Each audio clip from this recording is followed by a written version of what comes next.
Olá, pessoal! Vamos a um livro muito bacana. Hoje eu estou super feliz de falar desse livro, empolgadíssima. As Veias Abertas da América Latina, com Eduardo Galeano. Já tinha ouvido falar desse livro, mas cadê que a mulher nunca lê? Aí agora peguei para ler. Ai, meu Deus, que livro é esse? Ai, pai do céu. Então vamos lá. Eu vou pegar algumas anotações que eu fiz e vou lendo, vou discutindo. Não vou dar conta do livro, tá? Já vou dizer que eu não vou dar conta, porque é super maravilhoso. Então vai contar aí da América Latina, né? Então eu tive dificuldade porque eu não sou tão boa assim de geografia. Aí eu ficava pesquisando lá, o que é isso? Que país é esse? Para saber de que cidade que ele estava falando. Que ele fala do Brasil, da Colômbia, da Venezuela, do México, coitado do México. Enfim, vocês vão entender porque que eu disse coitado do México. Vamos à primeira frase. Dar de comer aos carros é mais importante do que dar de comer às pessoas. Pensa aí nessa frase, né, que está no livro. Não é que ele está falando isso, tá, gente? Ele está reproduzindo a visão capitalista. Capitalista, é isso mesmo, tá? Então, ele conta também, né? Ele vai falar uma fala do Darcy Ribeiro, que mais da metade da população da América, Áustria, Ilhas, Oceania, morreu contaminada logo ao primeiro contato com os homens brancos. Então ele vai falar da colonização, como foi horrível, como foi absurda, como foi desumana, e vai traçando isso pelo livro inteiro, e a gente vai ficando abismado. Olha mais uma aqui.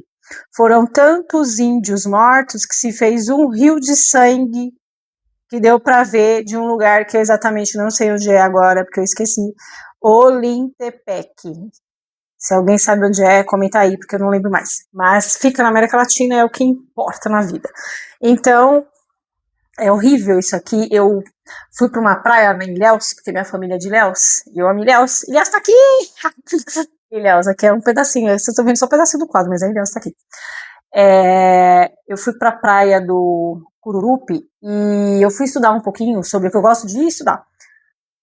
Aí foi 1552 ou 1952. Eu sou péssima para data, tá? Mas alguma coisa 52. Foi os mortos em Cururupi. Pesquisem aí, na praia de Cururupi, que os indígenas correram, porque é um rio encontro com o mar, Cururupi.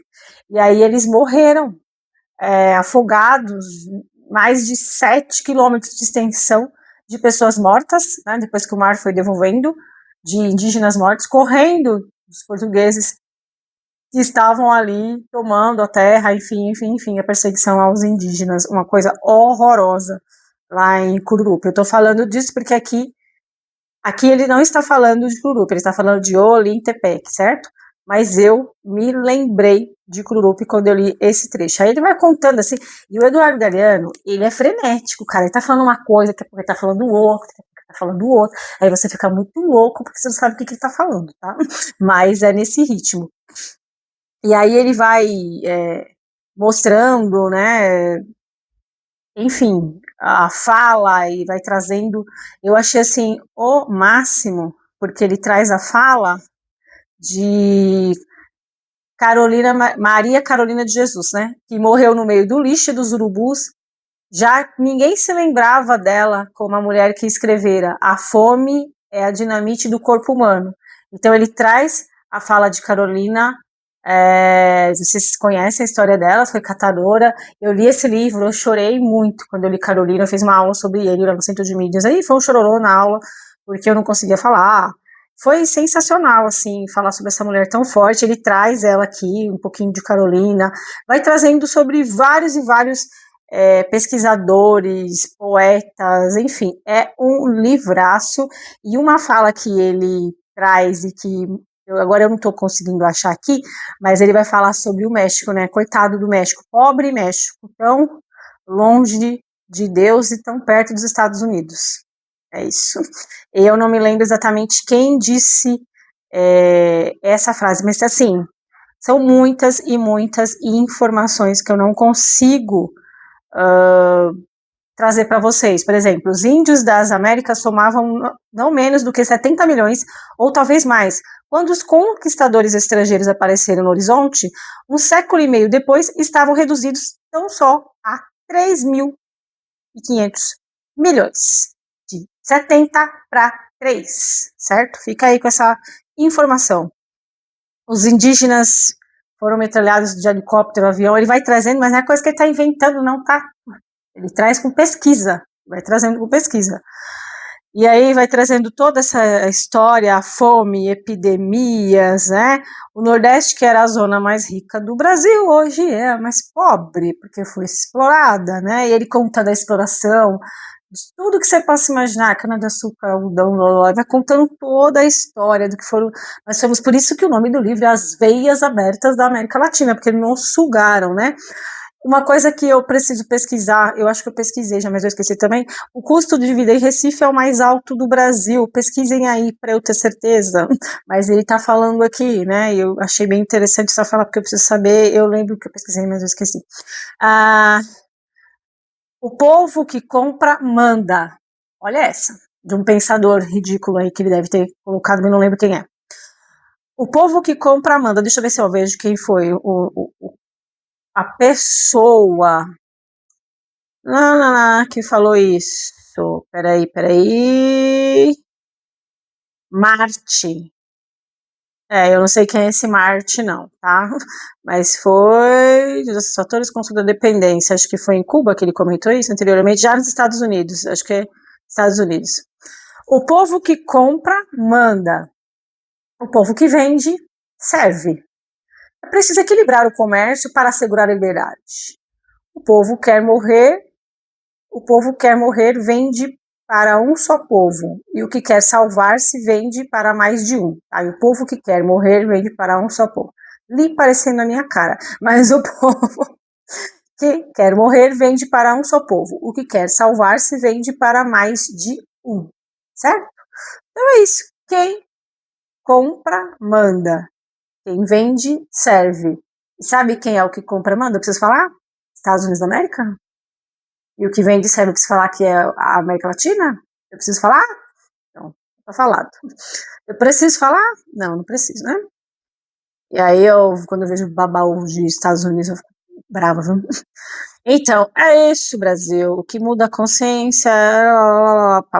Então, assim,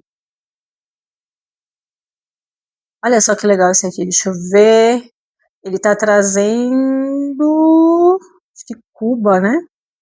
Ele vai trazer. Ele é um pouco idealista em relação ao socialismo, a Cuba não vou negar não, mas ele traz muita coisa interessante. Eu não lembro aqui que a população não paga água, a luz é isso mesmo, grande parte da população não paga aluguel, que já são gratuitos, serviço de água, luz e telefone é gratuito em Cuba, e você aí pagando uma, uma taxa enorme, né, de água, ainda mais que é São Paulo. É que a água aumentou 100%, né, gente? E é isso, Brasil. Olha lá, vamos lá. Segunda denúncia do Congresso, a batalha terminou, não sei o quê. Tem uma frase aqui dele que eu discordo, ó. Quer ver? Uma frase do Galeano que eu discordo, para dizer que eu só estou defendendo o que ele fala. Ele fala uma coisa aqui que eu acho que não tem nada a ver. Os sacerdotes que recebiam como dízimo 5% da produção de açúcar davam absolução cristã. O maioral castigava como Jesus Cristo aos pecadores. Quando foi que Jesus Cristo castigou o pecador, pelo amor de Deus? Então aqui ele foi bem feliz, ou quem traduziu, não sei o que aconteceu. E tá errado, isso aqui. Quando foi que Jesus castigou o pescador? Castigou o pecador, pelo amor de Deus. Pelo amor de Deus, isso aqui não tem pé nem cabeça. Agora eu tô conseguindo achar o negócio que eu quero. E o livro é inteiro assim, e o Kindle não tá me ajudando a achar minhas. Achou. Então vamos lá. São centenas e centenas. Falou de Ilhéus aqui, agora não lembro. Ilhéus, onde era embarcado quase todo o cacau, chamava-se a Rainha do Sul, embora hoje esteja a definhar. É verdade. Onde era fazenda de cacau, hoje é aterro. Mas eles pegam, depois jogam uma praguinha e cai fora. É mais ou menos assim que acontece. E aí vai falando de vários estados, né? Nos Estados Unidos, o café proporciona trabalho para mais de 600 mil pessoas. Os norte-americanos que distribuem e vendem café latino-americano ganham salários infinitamente mais altos do que os brasileiros, colombianos, guatemalas, e tudo mais. Gostou? É isso, tá? Então, é isso, gente. Né? É coisa absurda. Aqui, ó, pobrezinho do México, tão longe de Deus, tão perto dos Estados Unidos. Então, a guerra ao México, e aí o México acabou perdendo, eu não sabia, gente, me chame de analfabeta, mas eu não sabia. Os atuais estados norte-americanos, Colorado, Arizona, Novo México, Nevada e Utah. Mais da metade do país, o território foi roubado, equivalia à superfície da Argentina atualmente. Estados Unidos pegou tudo para ele. O México. Coitado do México. E aí. Ai, tinha alguma coisa aqui do México também bem legal para falar. É. Afonso Aguilar chega à conclusão que há no México cerca de 2 milhões de camponeses sem terra, 3 milhões de crianças que não receberam educação, cerca de 15 milhões de analfabetos, 5 milhões de pessoas descalças. México. Tão perto dos Estados Unidos, tão longe de Deus. É uma a forma de falar, tá? Para pessoa que não entende aqui metáfora, pelo amor de Deus. Não estou dizendo que as pessoas que moram no México são longe de Deus, tá? Por favor. Ao público que tem problema cognitivo, já vou avisando. Eu não tenho muita paciência. Os latinos-americanos produzem os alimentos de jornadas de sol a sol, normalmente sofrem desnutrição, seus ganhos são miseráveis e a renda que o campo gera é gasta nas cidades ou viaja para o exterior. Então, assim, o produto do trabalho do agricultor, do camponês, ele não retorna para ele. O fruto do trabalho dele é levado para as cidades, para as viagens, e ele continua na vida miserável e precária, sendo que é ele que sustenta essa galera que está lá esbanjando, certo? É só. Outra reforma agrária digna de uma antologia é a que foi programada no Equador em 1964. O governo só distribuiu terras produtivas para a população, ao mesmo tempo que facilitava a concentração de solos de melhor qualidade nas mãos dos grandes proprietários. Gostou? Vamos falar um pouquinho do Brasil. Eu já me estressei, já até joguei aqui. Se vocês lerem um pouquinho sobre Machado de Assis, pegar as crônicas dele, vocês vão perceber que ele sempre traz a questão da escravidão nos seus textos e tal. E o que aconteceu? Quando nós fomos livres da escravidão, os ex-escravizados foram simplesmente jogados por aí. E os donos de terra e possuidores dos escravos queriam que o governo restituíssem para eles o dinheiro que eles gastaram comprando escravos. Porque agora eles iam ficar no prejuízo. O escravo fica sem nada. E o cara que escravizou e explorou dessa pessoa quer uma indenização por essa pessoa. Como é que o governo me toma assim? Eu tenho que ter um lucro, né?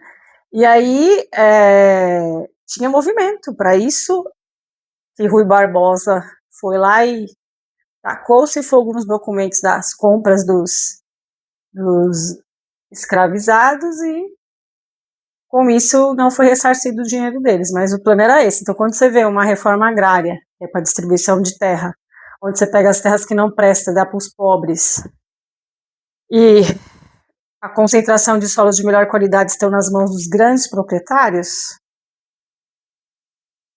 olha a minha cara. É assim que funciona. É assim que a banda toca. Tá? E é aquele pensamento de que, ai, Deus quer assim. Uns nascem ricos e você se conforma em ser pobre. É Deus que é assim. tô me esquecendo o nome dele agora, mas Pauline Achiziane, ela tem uma frase bem interessante que ela fala assim: enquanto eles tomavam a nossa terra, prometiam o céu. Então, vocês vão ter um céu, né? Mas essa terra de hoje é nossa. Então, assim, promete o céu e nos entrega a escravidão, né? Ou então toma as nossas terras. É bem por aí. Ai, gente do céu. Ai. Olha, tem aqui falando algo sobre Jânio Quadros. Presidente Jânio Quadros, em 1961. Assinou uma resolução que anulava as ilegais autorizações estendidas a favor da Rana, que eu não sei o que é, e restituía as jazidas de ferro de Minas Gerais à Reserva Nacional. 4 dias depois, ministros militares obrigaram Jânio Quadros a renunciar. Vamos explicar isso aqui. Ele restituía as não é estradas, gente, jazidas de ferro, os trilhos do trem, pronto, restituía para a Reserva Nacional, o que era de direito. Aí, o seu Jânio Quadros fez isso. Quando ele fez isso, 4 dias depois, os ministros militares obrigaram Quadros a renunciar. Ou você renuncia ou a gente acaba com a tua raça. Como aconteceu com João Goulart, que teve que fugir para não morrer ou não virar uma guerra civil no nosso país. Assista, o vídeo está no YouTube, o dia que durou 21 anos. Vocês vão ver só. Depois vocês voltam aqui para conversar comigo, vocês verem o que aconteceu com o nosso Brasil na época de João Goulart. Vocês vão ver o que aconteceu. Falar de novo, hein? O dia que durou 21 anos. É isso, gente. Eu nem vou ler aqui o resto aqui, porque... tá, é só livro, ainda bem. Né? Porque tem coisa pesada aqui, eu tô tentando... depois que cansaram de atirar a fogueira ao fundo da Baía de Guanabara, os livros dos autores russos Dostoiévski, Tolstói, assim, livro comunista. Joga na fogueira. Eu amo Dostoiévski, ainda bem que ficou algum pra eu ler. O petróleo é a riqueza mais monopolizada em todo o sistema capitalista. Por quê? A gente precisa dar de comer aos carros. Isso é mais importante. O homem não tem muita importância, não. Precisa ter gasolina para os carros andarem. As pessoas podem ficar passando fome. Você vai ficar dando comida para pobre? Não. Tem que dar trabalho. Olha só, se eles ouvissem isso, em 1861, Sarmiento escrevia a Mitre. É muita gente para decorar, mas vamos lá.